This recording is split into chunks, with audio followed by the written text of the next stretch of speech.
আসসালামু আলাইকুম সম্মানিত দর্শক শ্রোতা, সবাই কেমন আছেন? আশা রাখি সবাই ভালো আছেন। মহার্ঘ ভাতা নিয়ে আজকের সর্বশেষ আপডেট, আজকের সর্বশেষ খবর। মহার্ঘ ভাতা নিয়ে নতুন বক্তব্য দিলেন অর্থ উপদেষ্টা।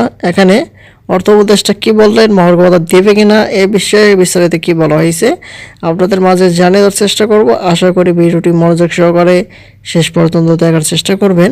আর আমাদের চ্যানেলটিতে নতুন হয়ে থাকলে অবশ্যই চ্যানেলটি সাবস্ক্রাইব করে পাশে থাকা বেল আইকনটি অন করে রাখবেন। 28শে জানুয়ারি 2025-এর বিজ্ঞপ্তি, এটি নোটিশ। বলা হয় যে সরকারি কর্মচারীদের মহার্ঘ ভাতা দেওয়ার ঘোষণা সরকারের পক্ষ থেকে দেওয়া হয়নি বলে জানিয়েছেন অর্থ উপদেষ্টা সালাহউদ্দিন আহমেদ। তিনি বলেন, সরকারি কর্মচারীদের মহার্ঘ ভাতা দেওয়ার বিষয়ে কে ঘোষণা দিয়েছে আমি জানি না। মানে সরকার পক্ষ থেকে এখনও কে ঘোষণা দিয়েছে এই মহার্ঘ ভাতা নিয়ে এখনও জানেই না, এখানে বলা হয়েছে। মঙ্গলবার 28শে জানুয়ারি সচিবালয় সরকারি ক্রয় সংক্রান্ত উপদেষ্টা পরিষদ কমিটির বৈঠক শেষে সাংবাদিকের প্রশ্নের উত্তরে তিনি কথা বলেন। সরকারি চাকরিজীবীরা কি মহার্ঘ ভাতা পাচ্ছেন? সাংবাদিকরা এমন প্রশ্ন করে বলেন। অর্থ উপদেষ্টা বলেন, মহার্ঘ ভাতার বিষয়ে এখন আমরা কোনো সিদ্ধান্ত নেইনি, এখনও কোনো সিদ্ধান্ত নেইনি বলা হয়েছে।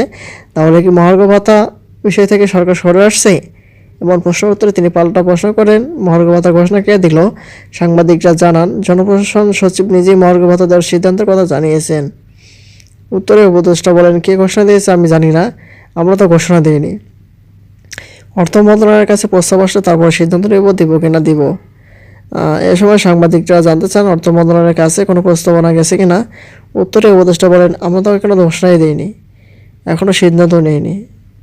সম্প্রতি 14.5 লাখ সরকারি চাকরিজীবী মূল বেতনের সর্বনিম্ন 10% থেকে সর্বোচ্চ 20% হারে মহার্ঘ ভাতা দেওয়ার খসড়া প্রস্তুত করেছিল অর্থ বিভাগ।